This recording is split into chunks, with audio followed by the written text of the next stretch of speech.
صالح سے میری دوستی اس وقت ہوئی تھی جب میں نے موت کے بعد یا زیادہ درست الفاظ میں فانی دنیا کے دھوکے سے نکل کر حقیقت کی دنیا میں قدم رکھا تھا۔ لوگ موت سے بہت ڈرتے ہیں مگر میرے لیے موت ایک انتہائی خوشگوار تجربہ تھی۔ ملک الموت اسرائیل کا نام دنیا میں دہشت کی ایک علامت ہے مگر میرے سامنے وہ ایک انتہائی خوبصورت شکل میں آئے تھے۔ انہوں نے بہت محبت اور شفقت سے میری شخصیت یعنی میری روح کو میرے جسم سے جدا کیا اور میرا جسمانی وجود سابقہ دنیا میں رہ گیا اور میری اصل شخصیت کو انہوں نے اس نئی دنیا میں جس کا نام عالم برزخ تھا منتقل کر دیا۔ برزخ کا مطلب پردہ ہوتا ہے۔ ملک الموت کے ظاہر ہوتے ہی میرے اور پچھلی دنیا کے درمیان ایک پردہ حائل ہو گیا جس کی بنا پر اس دنیا سے میرا رابطہ ختم ہو گیا۔ میں نہیں جانتا تھا کہ میری جدائی کے غم میں میرے اہل خانہ پر کیا گزر رہی تھی لیکن مجھے یقین تھا کہ میری تربیت کی بنیاد پر وہ خدا کی رضا پر صابر و شاکر ہوں گے۔ میں اپنی اصل شخصیت سمیت اب ایک نئی دنیا میں تھا۔ یہ برزخ کی دنیا تھی۔ اس نئی دنیا میں ملک الموت اسرائیل نے مجھے جس شخص کے حوالے کیا وہ یہی صالح تھا۔ اس کے ساتھ بہت سے خوش شکل، خوش لباس اور خوش گفتار فرشتے موجود تھے۔ ان سب کے ہاتھوں میں گلدستے، زبان پر مبارکبادیں اور سلامتی کی دعائیں تھیں۔ مبارک سلامت کے اس ماحول میں وہ سب مل کر مجھے یقین دلا رہے تھے کہ آزمائش کے دن ختم اور جنت کی عظیم کامیابی کے دن شروع ہو گئے ہیں۔ اس وقت صالح نے مجھے یہ خوشخبری دی کہ برزخی زندگی کے آغاز پر میرے لیے پہلا انعام پروردگار ارض و سماوات کے حضور پیشی ہے۔ اس نے مجھے بتایا کہ یہ اعزاز ہر شخص کو نہیں ملتا۔ میرے لیے خوشخبری جنت کی خوشخبری سے بھی زیادہ قیمتی تھی۔ ان سب کی میت میں میرا سفر شروع ہوا۔ یہ نئی دنیا تھی جہاں فاصلے، مقامات، زمان اور مقام کے معنی اس طرح بدل گئے تھے کہ الفاظ کی کسی جامع میں بیان نہیں ہو سکتے۔ میں مستی و سرشاری کے عالم میں یہ سفر طے کر رہا تھا کہ ایک جگہ ہم روک دیے گئے۔ اعلان ہوا کہ زمین کے فرشتے کی حد آ گئی ہے، سب یہاں رک جائیں۔ صرف صالح کو میرے ساتھ آگے بڑھنے کی اجازت ملی۔ عالم سماوات کا سفر شروع ہوا۔ جلد ہی ہم ایک اور جگہ پہنچ کر رک گئے۔ یہاں جبریل امین خاص طور پر میرے استقبال کے لیے آئے تھے۔ مجھے دیکھ کر وہ کہنے لگے، عبداللہ، تم مجھ سے پہلی دفعہ مل رہے ہو مگر میں تم سے پہلی بھی کئی دفعہ مل چکا ہوں۔ پھر ہولے سے میرا کندھا تھپتھپاتے ہوئے بولے، آقا کے حکم پر کئی دفعہ میں نے تمہاری مدد کی تھی مگر ظاہر ہے کہ تم اس وقت یہ نہیں جانتے تھے۔ آقا کے لفظ سے میرے چہرے پر ایک روشنی پھوٹی جسے جبریل کے نورانی وجود نے الفاظ میں ڈھلنے سے قبل ہی پڑھ لیا اور کہا، آؤ چلو میں تمہیں تمہارے ان داتا سے ملاتا ہوں۔ نبیوں کے علاوہ یہ اعزاز بہت کم انسانوں کو حاصل ہوتا ہے کہ وہ اس طرح بارگاہ احدیت میں پیش کیے جائیں۔ تم واقعی بہت خوش نصیب ہو۔ ہم آگے بڑھے تو میرے ذہن میں ایک سوال پیدا ہوا جس کا پوچھ لینا ہی مناسب خیال کرتے ہوئے میں نے جبریل علیہ السلام سے عرض کیا، کیا ہم سدرۃ المنتہا کی طرف جا رہے ہیں؟ نہیں، جبریل امین نے جواب دیا، پھر مزید وضاحت کرتے ہوئے کہا، تمہارے ذہن میں غالباً معراج والی بات ہے۔ وہ انبیاء کا راستہ ہے۔ انبیاء کی حضوری کے مقامات بہت اعلیٰ ہوتے ہیں، پھر انہیں مشاہدات بھی کرائے جاتے ہیں۔ تمہارا راستہ بالکل الگ ہے۔ تمہیں صرف بارگاہ الوہیت میں سجدے کا اعزاز بخشنے کے لیے بلایا گیا ہے اور غالباً تمہاری وجہ سے صالح کو بھی یہاں تک آنے کی اجازت ملی ہے۔ اس لمحے میں نے صالح کو دیکھا جس کا چہرہ خوشی سے دمک رہا تھا۔ جبریل امین نے گفتگو کا سلسلہ جاری رکھتے ہوئے کہا، خدا کی ہستی لامحدود ہے، اس کے محکامات بھی لامحدود ہیں۔ تمہاری دنیا میں ان مقامات کا کوئی اندازہ نہیں کیا جا سکتا۔ جو کچھ تم دنیا میں جانتے تھے وہ بہت محدود اور کم تھا۔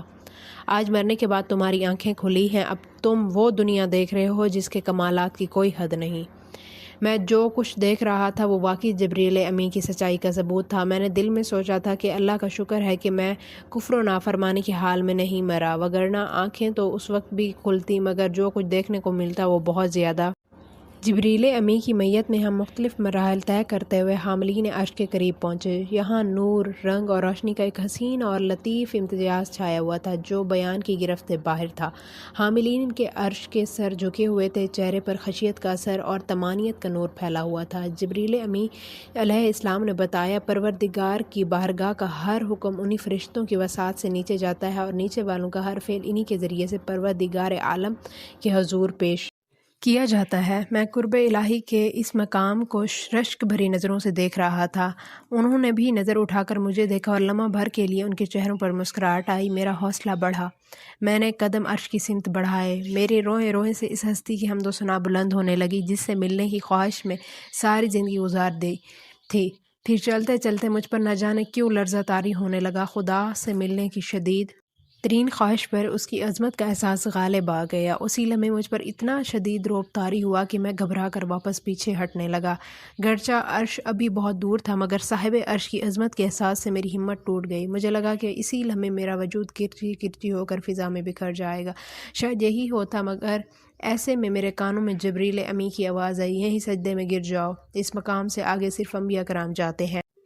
میں اور صالح دونوں سجدے میں چلے گئے۔ جسے بن دیکھے سجدہ کیا تھا آج پہلی دفعہ اسے دیکھ کر سجدہ کیا تھا۔ دیکھا تو کیا خیر تھا، بس آثار دیکھ لیے تھے۔ یہ سجدہ کتنا طویل اور کتنا لذیذ تھا مجھے نہیں یاد۔ جس نے سورج کو روشنی کی ردا اور چاند کو نور کی قبا پہنائی، پھولوں کو مہک اور تتلیوں کو رنگ کا لباس پہنایا، تاروں کو چمک کا لہجہ اور کلیوں کو چٹک کی آواز عطا کی، آسمان کو رفت کا تاج اور سمندروں کو وسعت کا تخت بخشا، زمین کو زرخیزی کی نعمت اور دریاؤں کو بہاؤ کا حسن عطا کیا، اور جس نے انسان کو بیاں کا وصف اور نزول قرآن کا شرف بخشا، اس کے قدموں میں گزارا ہوا ایک ایک لمحہ حفت اقلیم کی بادشاہی سے بڑھ کر تھا، مگر اسی لمحے کو تمام ہونا ہی تھا۔ حاملین عرش کی دلکش صدا بلند آئی، هو اللہ لا الہ ہوا۔ یہ اعلان تھا کہ صاحب عرش کلام کر رہا ہے۔ آواز آئی، میں اللہ ہوں، میرے سوا کوئی معبود نہیں۔ ہر سر سے لذیذ تر اس صدا میں وہ سحر تھا کہ میرا وجود سراپا گوش ہو گیا۔ میرا پورا جسم اور اس کی ہر قوت کانوں اور سماعت میں سمٹ آئی۔ میں مزید کچھ سننے کا منتظر تھا مگر گفتگو میں ایک وقفہ آ گیا۔ مجھے احساس ہوا کہ شاید اب مجھے کچھ کہنا چاہیے۔ جو پہلی بات میری زبان پر آئی وہ یہ تھی کہ مالک، زندگی میں یہی ایک حقیقت تو جانی ہے۔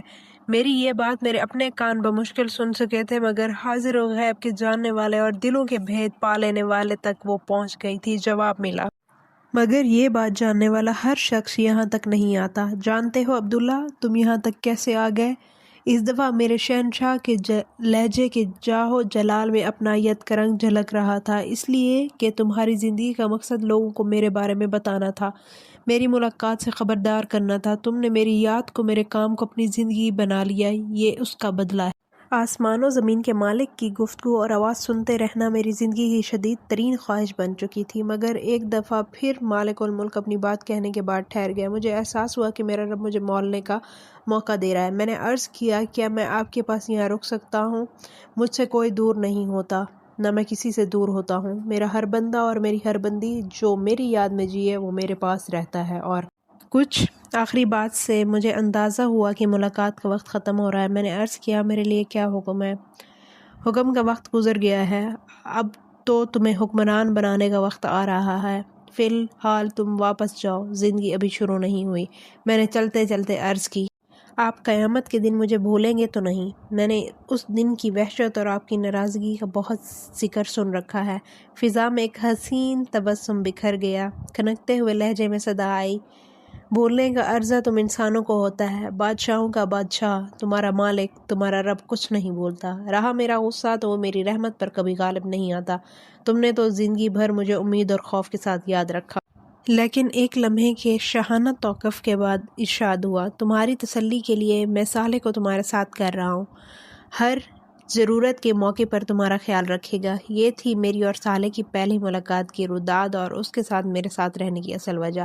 عالم برزخ میں میری زندگی جسم کے بغیر تھی، اس میں میرے احساسات، جذبات، تجربات، مشاہدات کی کیفیت ویسی ہی تھی جیسے خواب میں ہوتی ہے، یعنی غیر مادی مگر شعور سے بھرپور زندگی۔ مجھے ان نعمتوں کا مکمل احساس رہتا جو جنت میں مجھے ملنے والی تھی۔ صالح میری خواہش پر وقفے سے مجھ سے ملنے آتا رہا، ہر دفعہ وہ مجھے نئی چیزوں کے بارے میں بتاتا رہتا اور میرے ہر سوال کا جواب دیتا۔ آہستہ آہستہ ہماری دوستی بڑھتی گئی، پھر آخری ملاقات نے اس میں مجھے بتایا کہ زندگی شروع ہونے جا رہی ہے۔ اب میں اس کے ساتھ میدان حشر کو تیزی کے ساتھ عبور کرتا ہوا عرش کی طرف بڑھ رہا تھا۔ چلتے چلتے میں نے ارد گرد دیکھا تو تحت نظر ایک ہموار میدان نظر آیا۔ ماحول کچھ ایسا ہو رہا تھا جیسا فجر کی نماز کے بعد اور سورج نکلنے سے قبل کا ہوتا ہے، یعنی ہلکا ہلکا اجالا ہر طرف پھیلا ہوا تھا۔ اس وقت اس میدان میں کم ہی لوگ نظر آ رہے تھے، مگر جو تھے ان سب کی منزل ایک ہی تھی۔ میرے دل میں سوال پیدا ہوا کہ ان میں سے کوئی نبی یا رسول بھی ہے؟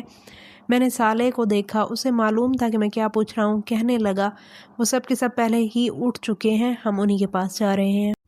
کیا ان سے ملاقات کا موقع ملے گا؟ میں نے بچوں کی طرح اشتیاق سے پوچھا۔ وہ چلتے چلتے رکا اور دھیرے سے بولا، اب انہی کے ساتھ زندگی گزرے گی۔ عبداللہ، تم ابھی تک نہیں سمجھ پائے کہ کیا ہو رہا ہے۔ آزمائش ختم ہو چکی ہے، دھوکہ ختم ہو گیا، اب زندگی شروع ہو رہی ہے جس میں اچھے لوگ اچھے لوگوں کے ساتھ رہیں گے اور برے لوگ ہمیشہ برے لوگوں کے ساتھ رہیں گے۔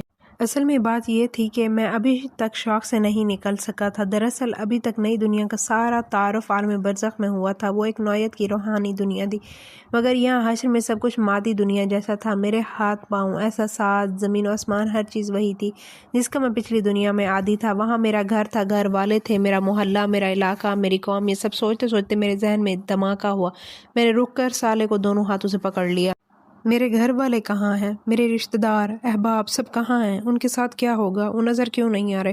صالح نے مجھ سے نظریں چرا کر کہا، جن سوالوں کا جواب مجھے نہیں معلوم وہ مجھ سے مت پوچھو۔ آج ہر شخص تنہا ہے، کوئی کسی کے کام نہیں آ سکتا۔ اگر ان کے اعمال اچھے ہیں تو یقین رکھو وہ تم سے آ ملیں گے، ان کے ساتھ کوئی زیادتی نہیں ہوگی، اور اگر ایسا نہ ہوا تو…